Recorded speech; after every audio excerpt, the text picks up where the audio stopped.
Welcome to the podcast. I'm Angela Bobier, and this is Life in the Talbot Settlement, brought to you by Tyrconnell Heritage Society, operators of Backus-Page House Museum. In this series, we will do our best to give you a full appreciation of the history of Western Elgin County in southwestern Ontario, from First Nations to the early settlers to the 1950s. Sit back, relax, and enjoy.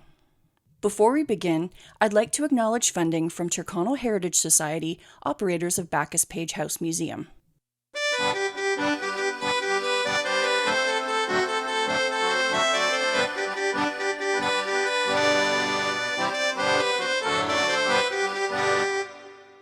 Welcome to episode 24 in our podcast, The Life in the Talbot Settlement. Today's episode is about the Selkirk settlers, a group of Scottish Highlanders who arrived at the fork of the Red and Assiniboine rivers in Manitoba, led by Lord Selkirk and his promises of abundant, fertile farming land. Though promises weren't kept, food was scarce and the climate unbearable. As tensions between rival trading companies escalate and battles commence, well, keep listening to find out how these settlers escaped the Red River settlement and ended up in our Talbot settlement. Thomas Douglas, 5th Earl of Selkirk, was born June 20th, 1771, in St. Mary's Isle, Scotland. He passed away from consumption on April 8th, 1820, in Pau, France, trying to reach a better climate. He was the youngest son in a very large family.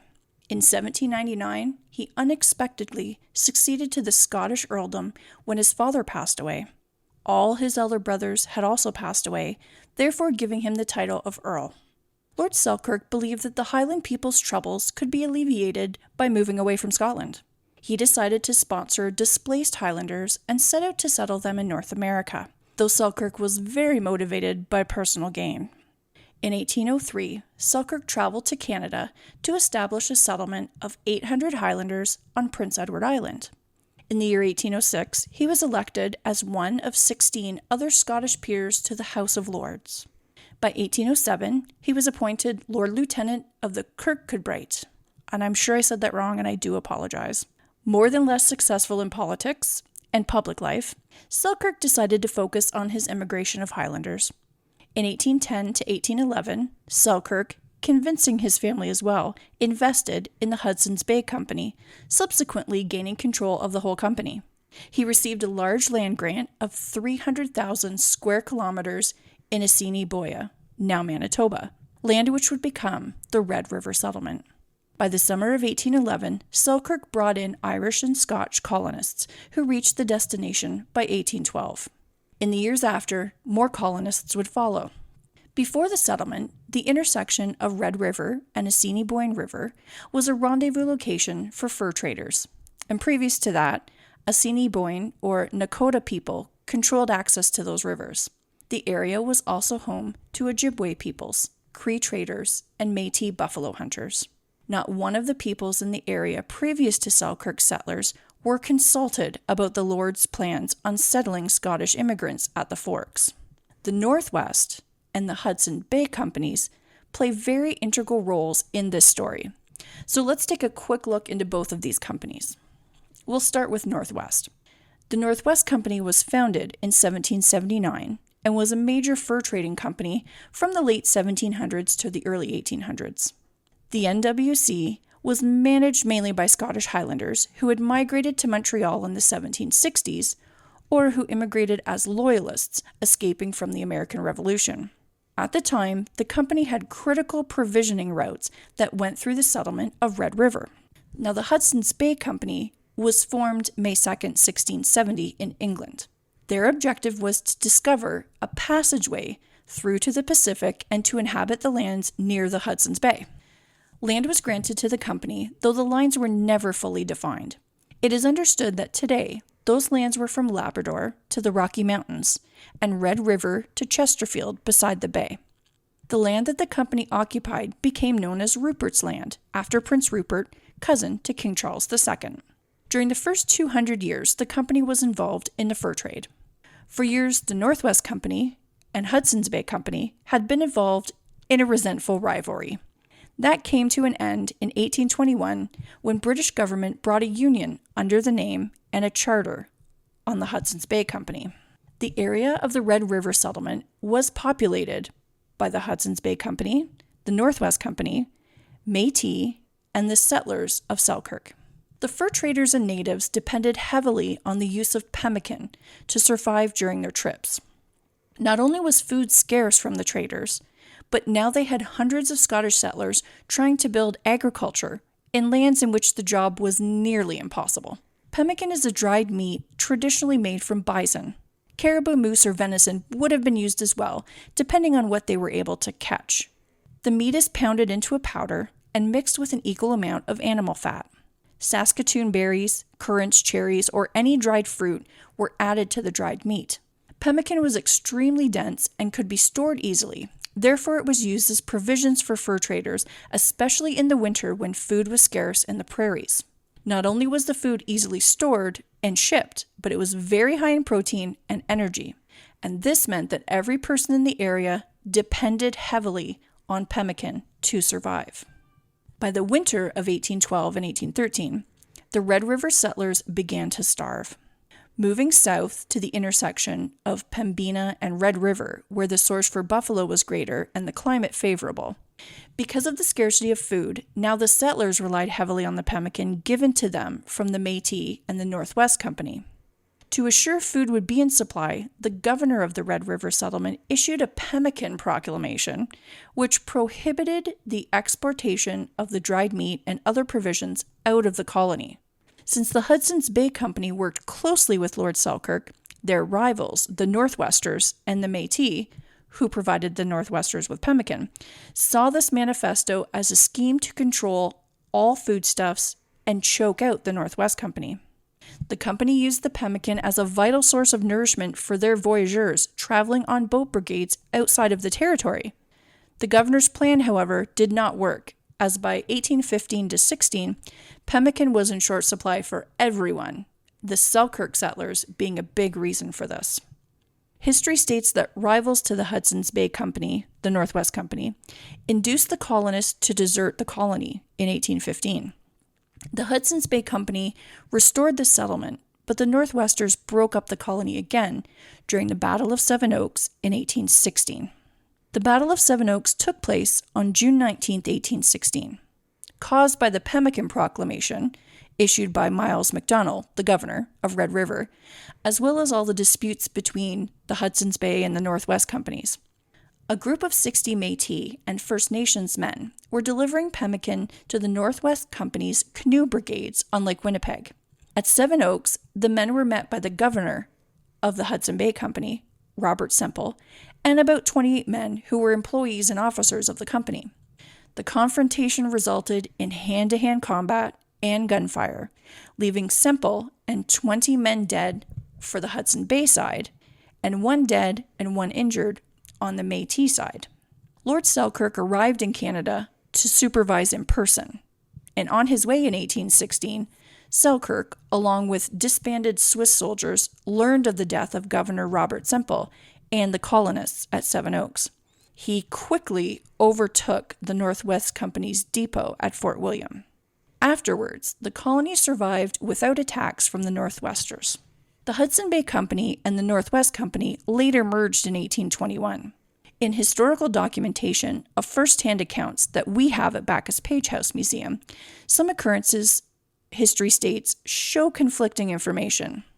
The account you are about to hear is that of Donald A. Gunn, the son of Angus Gunn, known as the, quote, ringleader among the deserters of the Red River settlement, end quote. Here are some things to note before we begin. Caithness is in the extreme northern Scotland, and on the back of page 1 it says, quote, Lord of the North Agnes Lot, end quote. And last but not least, you'll need to know that Kildman is a parish in Scotland. A special thanks to the West Elgin Genealogical and Historical Committee for this oral history that's been recorded from Donald Gunn. Well known in Elgin County is the little village of Wallacestown, in pioneer days a commercial center. But the Iron Horse has shied clear of its environs, and now it is merely a small residential center, with but me relic of former days, one yearly excitement, what the Elgin people call the World's Fair, a favorite resort in the whole country from early days. Here with his daughter, Donald A. Gunn is spending his declining years.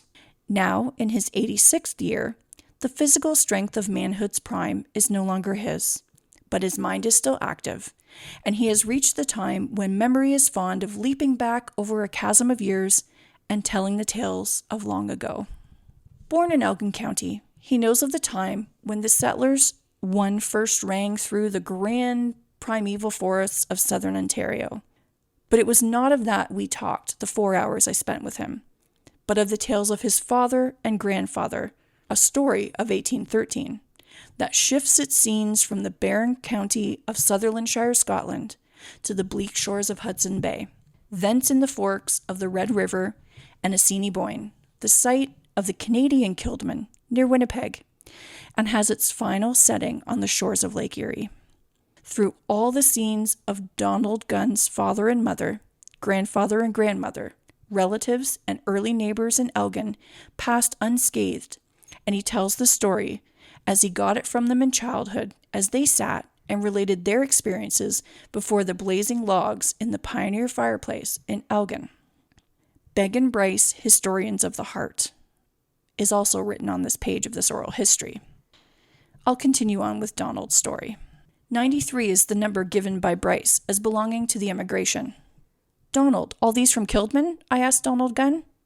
I think not, he said. Kildonan was but a parish. Besides, there were Irish and Argyll men on board, I know. Why did these people leave, was my next query. Was it at the time of the Highland evictions, when 100 smokes went up one chimney? No, is the reply very emphatically.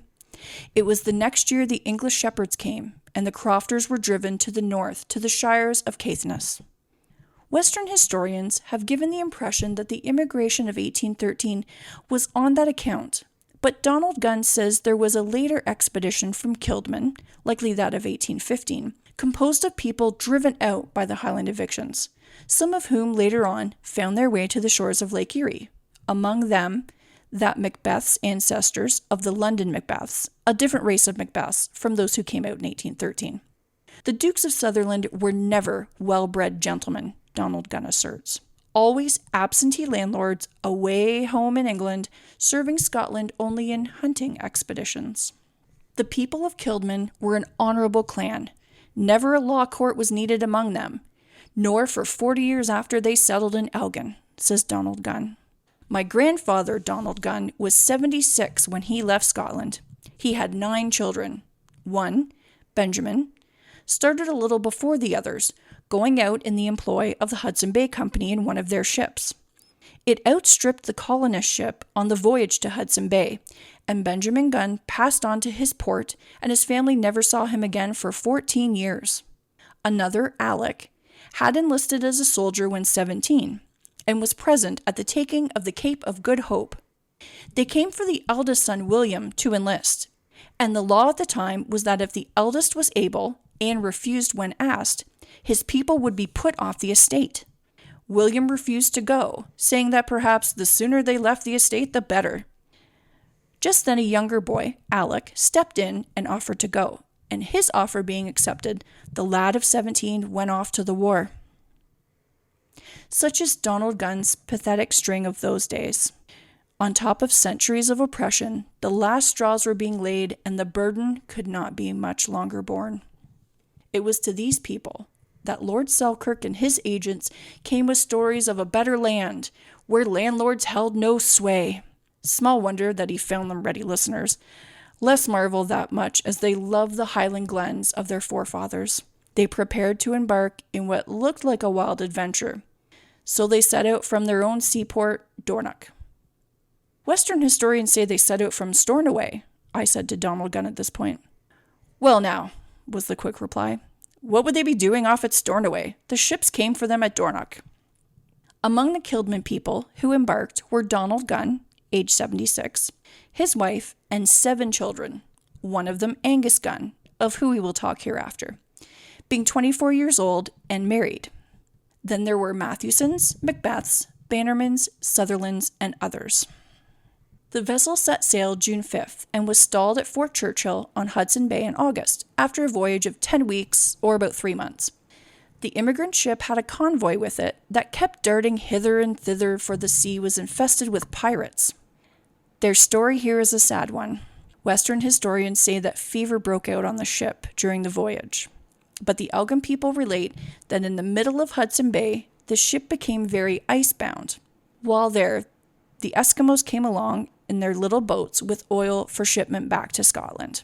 This oil smelled very badly, and afterwards the sailors and passengers went down with the force. There was no fever before this.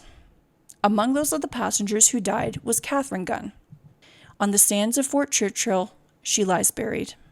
The sailors who took the fever and were not expected to recover were laid on the rocks in the hot sun at the fort to die, the flies swarming thick upon them. Small wonder that passing through such scenes as this, the settlers' faith in Lord Selkirk dropped below zero.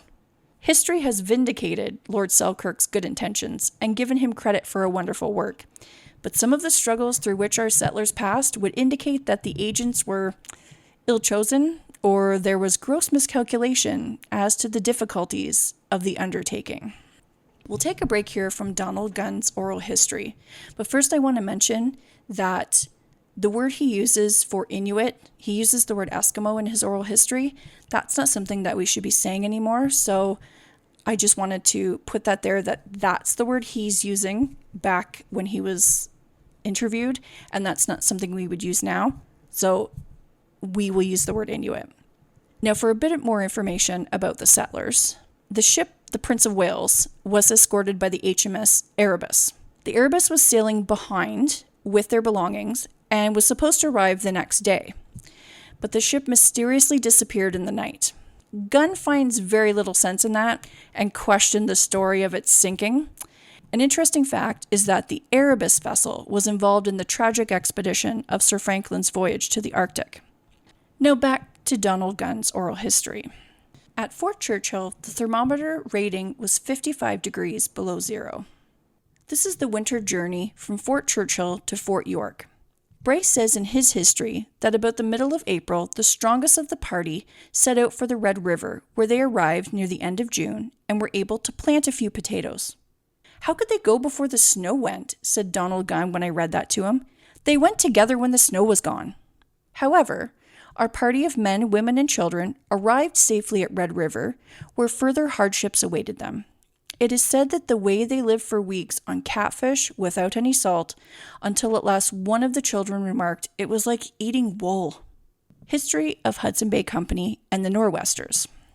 Such was the state of affairs when our party arrived at the Red River in 1814. Immediately on their arrival, our colonists were put into possession of land, 100 acres for each family, Western historians say. But Donald Gunn shook his head at this statement and said he did not think it was that much. The farms were narrow, reaching along the riverfront and extending back a mile or so. The lots were at first 10 chains wide. Then later on, the Hudson Bay Company changed them to 8 chains, then 6, making them at least 2 miles long instead of 1 mile.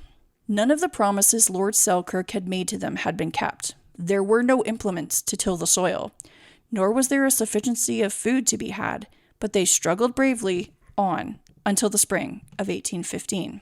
Plot of Northwest Company to break up the Selkirk colony. And now we come again to the part where Algon people have more to say than Western historians and do not always agree with them. The story of the Algon people is as follows.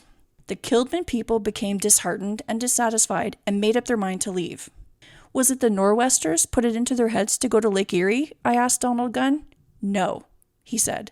They heard of the place and of Colonel Talbot's settlement away back in Scotland. The Hudson Bay Company had opposed their leaving, and the Nor'westers helped them out.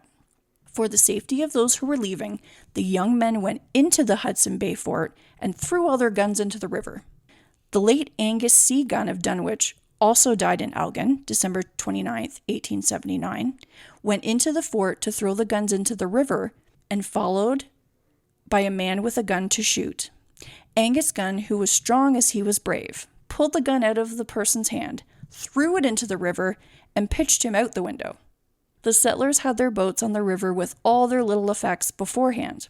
The Nor'westers guarded them out of danger, and some French traders accompanied them as far as Fort William.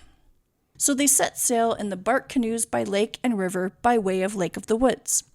The journey as far as Fort William was 6 weeks or more, and a halt was made there for a rest of 2 or 3 days. Angus Gunn made money by cutting hay for a British half-pay officer. Route, Lake Superior, Georgian Bay, Lake Simcoe. Many of the settlers decided to locate in the township of Gwillimbury. Some of the Gunns went on to Toronto. At Little York, as it was called then, they came up for examination for the high-handed doings on the Red River, word having been sent on before. A military officer who happened to be there from Red River was asked what kind of people they were, and he replied that they were honest, brave people, and you could trust your life with them. In 1817, after working around Little York for 2 years, the Gunns came to the shores of Lake Erie and the township of Dunwich. Probably about the year 1826, Benjamin Gunn came down from Red River. The descendants of the Red River colonists are now very numerous. I made an attempt with Donald Gunn to count them, but got hopelessly mixed and gave up the attempt when the count got too numerous. They are proud of their ancestry.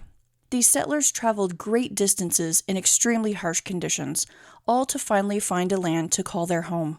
Many Selkirk settlers have since abandoned the Talbot settlement, and the efforts to trace the descendants have been unsuccessful." End quote. Many of the Selkirk settlers had active roles in the community, especially what became known as Coyne's Corners. In a memorandum book of Colonel Talbot's, James Coyne cites the names Bannerman, Gunn, and Matheson, listed with a footnote suggesting that they are most likely the first applicants for land on the Talbot Road West. The Gunn family and their descendants have been integral parts of their community for countless years. Angus Gunn played an important role in the beginning of a school, which was located on multiple sites, George Gunn's farm, and property owned by Henry Coyne. Angus was also appointed to a committee by the government to examine the teachers. In the small town of Wallacestown, in which Backus-Page House is just south of, a little road sits. That road is Gunn Street, named for the family that helped build the community since their arrival in 1817. And on a personal note, it's across the street from the land that my family, the Formans, have owned for years. I'd be remiss if I didn't give a list of the other people who were on this journey from the Red River to the Talbot settlement that began in Scotland. From the book, The Early History of Dunwich Township, Volume 1, written originally by West Elgin Genealogical and Historical Society, I'm just going to give you the last names of the settlers that are listed here in the book. Gunn, McDonnell, McKinnon, Livingston, McKay, Matheson, Bannerman, McBeath, Sutherland, Gray, Murray, McLean, McPherson, Cooper, Matsuri, and hopefully I haven't missed any, as everyone deserves to be mentioned. If you'd like to see the entire list, I highly suggest purchasing from the museum gift shop, The Early History of Dunwich Township. We hope you enjoyed episode 24, Selkirk Settlers, and tune in next week for another episode in our series, Life in the Talbot Settlement. Please share the podcast with your friends and follow us on all social media platforms at Backus-Page House. The Backus-Page House Museum and Tyrconnell Heritage Society acknowledges the land we are on today as the traditional territory of First Nations people. As settlers at a settler-focused museum, we value both the significant historical and contemporary contributions of all original peoples and ask how we can be supportive in Indigenous cultural renewal. Life in the Talbot Settlement is a production of Tyrconnell Heritage Society, operators of Backus-Page House Museum. Your host has been Angela Bobier, music provided by Jack Witmer, and thanks to our producer, Katlyn Reintsma. To make a charitable donation, become a Tyrconnell Heritage Society member, and to contact the Backus-Page House Museum, please visit our website, www.backuspagehouse.ca. Thank you again for listening.